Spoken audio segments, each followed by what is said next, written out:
और वहीं राजस्थान में शादी के 2 महीने बाद 1,80,000 रुपए में अपनी पत्नी को 55 वर्षीय व्यक्ति को बेचने के आरोप में 17 वर्षीय किशोर को गिरफ्तार कर लिया गया है। और वहीं आरोपी किशोर उड़ीसा के बोलंगीर जिले का रहने वाला है। और बेलपाड़ा थाना प्रभारी बुलू मुंडा ने बताया कि नाबालिग किशोर सोशल मीडिया के जरिए 24 साल की लड़की के संपर्क में आया और दोनों को एक दूसरे से प्यार हो गया, जिसके बाद दोनों के परिवार पारंपरिक तरीके से उनकी शादी कराने पर राजी हो गए।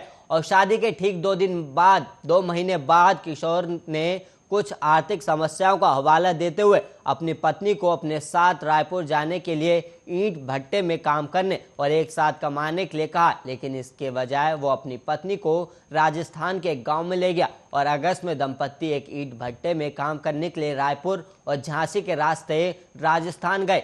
और हालांकि अपनी नई नौकरी के कुछ दिनों बाद किशोर ने अपनी पत्नी को 12 जिले के एक 55 वर्षीय व्यक्ति को 1,80,000 रुपए में बेच दिया।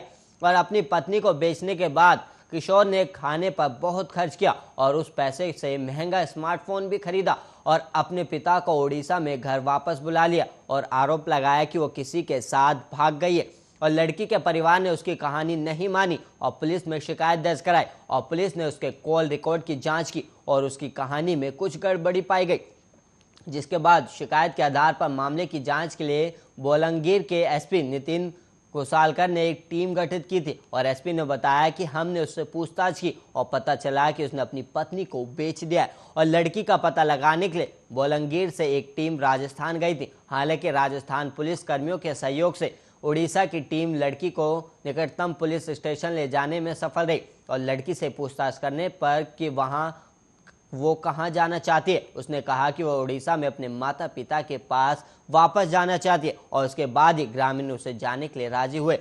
और हालांकि किशोर ने दावा किया कि उसने अपनी पत्नी को नहीं बेचा, बल्कि उसने उसे 60,000 रुपए में गिरवी रख दिया था। और उन्होंने कहा कि उन्हें पैसों की ज़रूरत है क्योंकि उन्हें दिल की कुछ समस्या है और उन्हें सर्जरी की ज़रूरत है। और 17 वर्षीय किशोर को शुक्रवार को किशोर न्यायालय में पेश कर सुधार गृह भेजा गया है।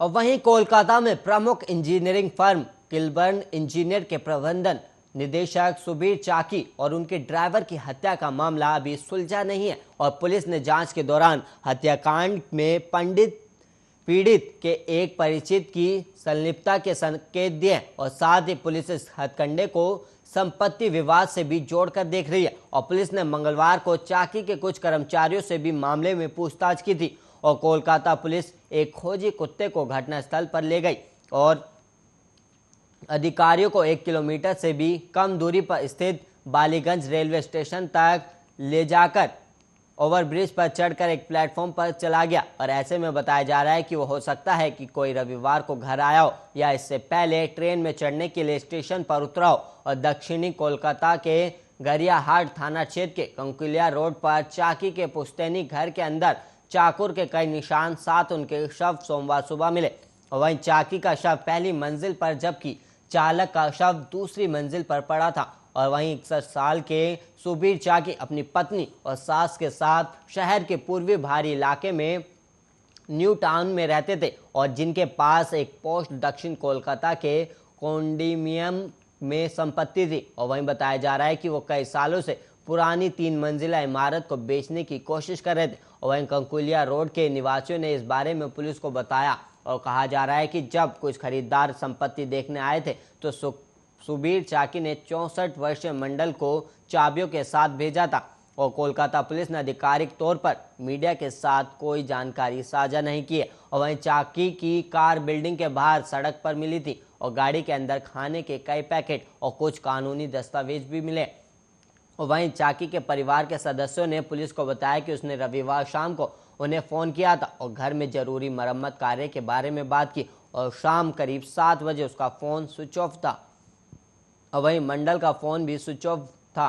और वहीं पुलिस कॉल लिस्ट की जांच कर रही है। और वहीं कोलकाता के सेंट जेवियर्स स्कूल, IIT खगड़पुर और IIM कोलकाता से पढ़ाई करने वाले सुबीर चाकी ने कई नामी कंपनियों के लिए काम किया और उनका बेटा लंदन में जबकि बेटी बेंगलुरु में रहती है।